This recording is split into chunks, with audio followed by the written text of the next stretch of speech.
मे महिन्याचा पहिला आठवडा संपला, अजूनही मार्च व एप्रिलचे पैसे येणे बाकी आहे. मोबाईल हातात घेतला की एकच आज पैसे आले, 3,000 आज आले, SMS आले, या 12 जिल्ह्यात आले, त्या 12 बँकेत आले, अशा अनेक चुकीच्या बातम्या फिरताना दिसतात. म्हणजे एक प्रकार. नमस्कार लाडक्या बहिणींनो, लाडक्या बहिणींसाठी एक महत्वाची अपडेट समोर आलेली आहे की 2-3 दिवसापूर्वी काही लाडक्या बहिणींच्या खात्याला 1,500 रुपये जमा व्हायला सुरुवात झाली, तर काहींना 3,000 रुपये एकत्रित जमा झाले. मात्र ज्यांना 3,000 रुपये जमा झाले तर त्यांना सुद्धा आता शासनाकडून नवीन आदेश त्यांच्यासाठी काय करावं लागणार याबाबतची माहिती सरकारकडून समोर आलेली आहे. याबाबतचं अधिकृत परिपत्रक जरी अजून निघालेलं नसलं तरी लाडक्या बहिणींनी याबाबत हप्ते रेग्युलर सुरू राहण्यासाठी सावध राहणं गरजेचं आहे. सोबतच सरकारकडून 30 एप्रिल नंतर ज्या लाडक्या बहिणींची केवायसी पूर्ण झाली तर अशांचा आकडा समोर आलेला आहे.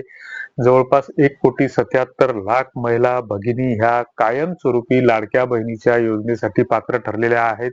मात्र त्यांना जर समजा ही योजना पुन्हा 1,500 रुपये दरमहा मिळवणे चालू ठेवायचे असेल तर येत्या मेच्या शेवटी किंवा जून महिन्यामध्ये प्रत्येक लाडक्या बहिणीला हे अपडेट करणं आवश्यक राहणार आहे.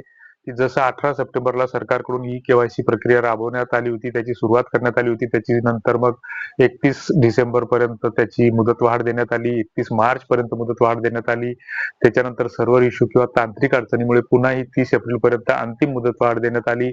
मात्र ज्या काही 60-65 लाख महिला भगिनी या योजनेतून वगळलेल्या आहेत तर त्यांची कडून ओरड होते आहे, सरकारला विचारणा होते आहे की आम्ही या योजनेसाठी पात्र असताना सुद्धा आणि केवायसी केलेली असताना सुद्धा आम्हाला याचा लाभ का मिळत नाही. तर याची माहिती एकतर आम्हाला अंगणवाडी सेविका मार्फत आमच्या गाव पातळीवर कळवण्यात यावी किंवा तशा ग्रामपंचायत स्तरावर याद्या प्रसिद्ध करण्यात याव्या की कुठल्या कारणामुळे यांचा हप्ता रोखण्यात आलेला आहे. किंवा अशीही मागणी समोर येत आहे की लाडक्या बहिणीचं जे काही पोर्टल आहे किंवा वेबसाईट आहे तर त्या वेबसाईटवर ती माहिती लाडक्या बहिणीचे लॉग इन केल्याच्या नंतर आधार क्रमांक टाकून किंवा रजिस्ट्रेशन केल्याच्या नंतर किंवा साइन अप केल्याच्या नंतर ती माहिती उपलब्ध करून द्यावी की जेणेकरून लाडक्या बहिणीचा जो काही भ्रम आहे तो दूर होईल. कारण बऱ्याच अशा भगिनी आहेत की ज्या गावखेड्यामध्ये राहतात, शेतीत मजुरीशिवाय त्यांना दुसरा पर्याय नाही. मात्र जे काही अपात्र ठरवण्यासाठी सरकारकडून जे काही निकष सांगितले होते की 4 चाकी वाहन असणं किंवा उत्पन्न मर्यादा ही 2.5-3 लाखापेक्षा जास्त असणं किंवा घरात कोणी नोकरदार असणं किंवा एका घरात अधिकपेक्षा जास्त लाभार्थी असणं किंवा वयोमर्यादेची जी काही अट होती, मात्र या सगळ्या गोष्टींच्या निकषात लाडक्या बहिणी बसत असताना सुद्धा त्यांचे अनुदान किंवा हप्ते थांबलेले आहेत. तर अशांची माहिती सरकारने त्यांना दिली पाहिजे, कारण तो त्यांचा घटनादत्त अधिकार आहे. अशी मागणी या लाडक्या बहिणीकडून होत आहे. आणि दुसरीकडे जून मध्ये जी काही सरकारकडून प्रक्रिया राबवली जाणार आहे तर जसं पेन्शनर असतील किंवा जे काही ज्यांना निराधारांचे वेतन मिळतात तर त्यांना दरवर्षी आपलं स्वतःचं हयात प्रमाणपत्र द्यावं लागतं.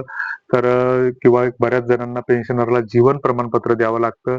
तर त्या पद्धतीनं सरकारकडून नेमकी कुठली अधिसूचना निघते, म्हणजे परत एकदा केवायसी करायची, अपडेट करायची किंवा आधार प्रमाणीकरण करायचं किंवा हयात प्रमाणपत्र म्हणजे जीवन प्रमाण द्यायचं त्यांना. तर याबाबतचे आदेश अजून सरकारकडून यायचे आहेत. मात्र जून मध्ये ही प्रक्रिया सार्वत्रिकपणे राबवली जाईल असं सूत्राकडून माहिती समोर आलेली आहे. तुर्तास अनेक बहिणींना 3,000 रुपये हे प्राप्त झालेले आहेत, काहींना मात्र 1,500 रुपये आलेले आहेत आणि काहींना काहीच नाही आलेलं.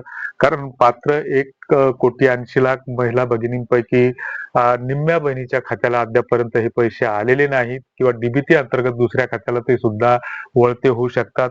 तेव्हा तुमच्या पैसे मिळाले किंवा नाही हे कॉमेंट बॉक्समध्ये नक्की लिहा. धन्यवाद.